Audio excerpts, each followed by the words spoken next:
Hello, it's Diane from the Hot Potato Mamas, and today we're talking about weight loss and goal setting. And it's January, everybody's setting goals and trying to make their lives better.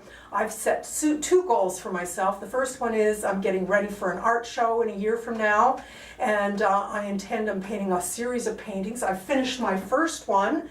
This is my first one in the series I'm very pleased with. And my other goal is to lose the last 10 to 12 pounds that my weight loss challenge for this winter.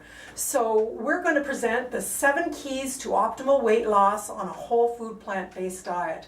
And the first key is to find a good plan. And I have a plan that I can recommend to you, and it's Dr. McDougall's McDougall Plan for Maximum Weight Loss. You can buy this book on Amazon. This diet really works. I've tried every diet that was ever made, and this is the only one that ever worked for me, and I'm thrilled with it. And if you want to read some inspiring stories about McDougall's weight loss plan, we have 12 stories in our book. This is the book we wrote. 12 people, we lost 700 pounds in total together, and we are telling our stories. It's a fantastic read. It's exciting, I've heard. You can't put it down. So anyways, find a good plan is key number one.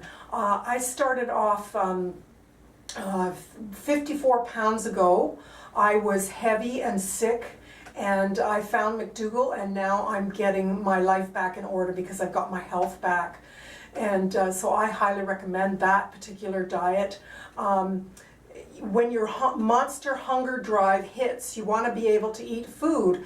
And if you're eating meat and dairy products, and you're eating heavy oils and junk food, you can't lose weight. So you've got to get rid of those things. That's the number one thing, is you've got to get rid of the poisonous foods, and you've got to start eating the health creating foods, and the thin foods I call them.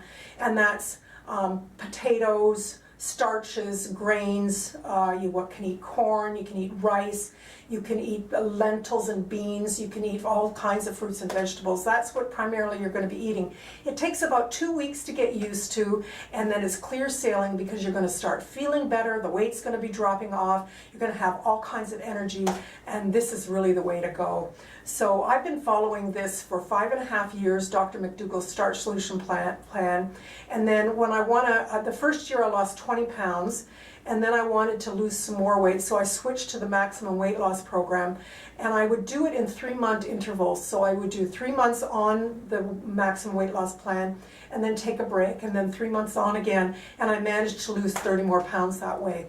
So it's really effective. I really like it.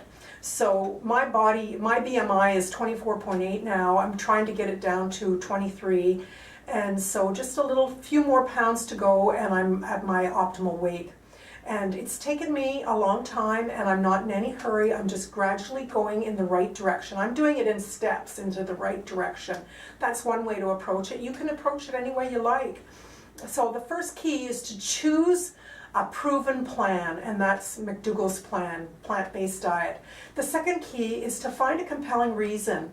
The most important thing to sticking to the plan is to find a compelling reason to stay on your plan. What are your compelling reason or reasons for losing this weight? And you've got to find something that's going to move you emotionally. Like, what's your reason? Murray, in our group, he had 100 pounds to lose, and his kidneys were shutting down. His compelling reason was he wanted to see his grandkids grow up. That's a good reason. That is a really good reason. Perhaps you've just been diagnosed with diabetes, and you know that your future is going to be in turmoil if you don't do something about this weight. That is a compelling reason. For me, my reason for starting a whole food plant-based diet was I had severe arthritis. I was in horrific pain, and I was starting to get my limbs replaced. I had my joint, hip replaced. And I was on a road to a wheelchair, and that was a compelling reason. Now, the weight loss for me became a secondary reason. It wasn't my primary reason, but it was like, oh, I'm losing weight at the same time as getting my health back, which was just fantastic. And now it's my reason. Perhaps you're tired of being fat and sick and being treated as a second-class citizen. I mean, people just are mean to people who are overweight. Let's face it. So maybe you're just fed up with it, and that is a compelling reason, being fed up with it. Okay, so our next reason is Our next key is the timing. If you're unemployed and you're in financial dire straits, this is not a good time to start a diet program. It's just not a good time. You got to have the timing right so you can focus on it. Perhaps you're putting your mother into a nursing home. This is not a good time to start a diet program. The emotions and the turmoil, no, not a good time. But then on the other hand, at the other end of the stick, don't use any tiny little excuse for not to start. I mean, you just have to be reasonable about it. And just know what your limits are. I mean, you just have to know if you're under too much stress, you can't do it. Like, that's just a fact. So pick a good time to start. The next one is number 4, is to find your resolve. Resolve means your commitment to yourself. Are you willing to do whatever it takes? It means you will do this no matter what. No more being soft and mushy about this diet issue. It means you will prioritize it in every moment of every day. It means you're going to crawl through the mud in brambles during a blizzard to get to your goal. It means you've made a commitment to yourself and no one else. This is between you and you. That's it. And it's about taking responsibility for yourself, for your life, and for your health. You can't blame anybody else anymore. There's no more excuses. You've got to find your resolve. That means you're going to stick to it no matter what. Number 5 is be aware of your emotional mind, who will sabotage you at every opportunity. They like to, your emotional self is something that you have to manage it. And a lot of us aren't even aware that there's sort of 2 minds operating. There's your emotional self and then your higher self. And it means you're always going to be conscious of your emotional self taking over in the moment. And you want to let it go and move into your higher self. You have to move it past your emotional states to make your decisions from your higher mind, which is focused on you attaining your goals and making your life better for yourself.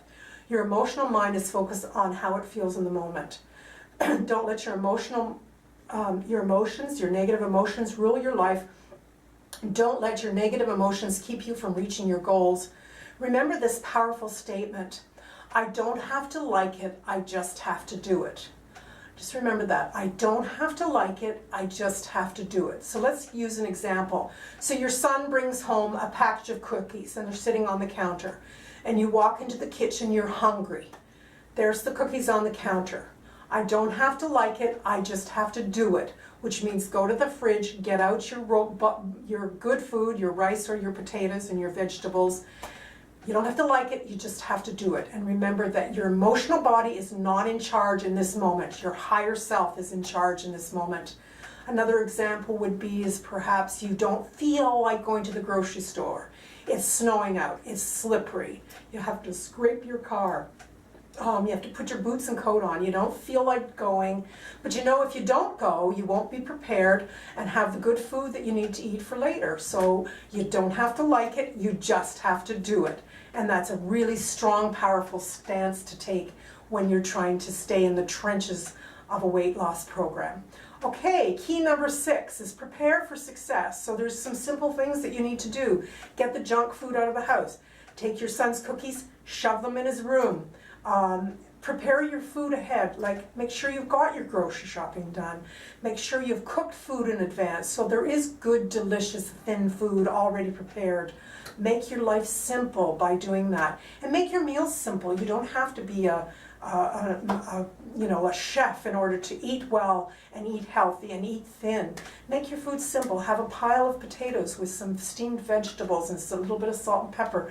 Dr. McDougall lets you have salt and pepper and a little bit of sugar on your food to make it taste good so it's palatable and you enjoy it. You want to enjoy eating your food.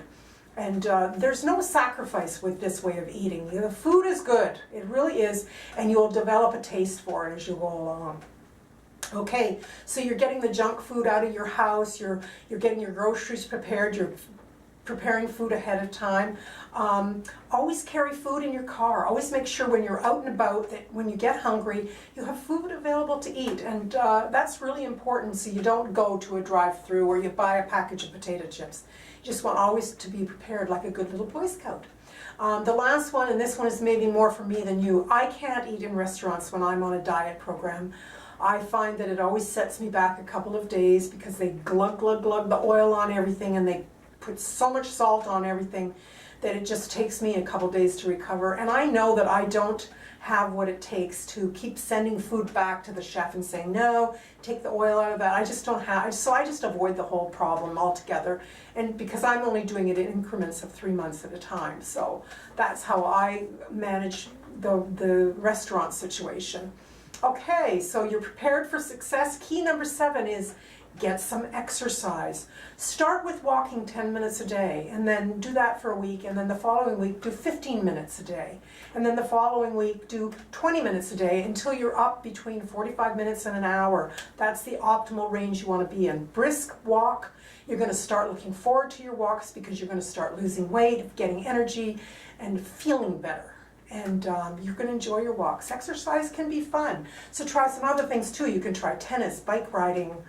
You can go to the gym. You can take a dance class. I often meet up my friends up in Hyde Park for a dog walk. Nice brisk dog walk. Really fun. Instead of meeting friends in restaurants, meet for a walk. It's a good idea. Okay, so in summary, the Hot Potato Mama's 7 essential keys to optimal weight loss on a plant-based diet. The important things to remember are: find a good plan that is proven to work. Know this is a good time to start your goal. Figure out what your big reason is for sticking to your plan. Develop your resolve. Be aware of your emotional states that can sabotage your efforts. Get prepared and do some exercise. So those are our 7 keys. So I hope you find them helpful. Good luck with your weight loss this month, and we'll see you next week. Bye for now.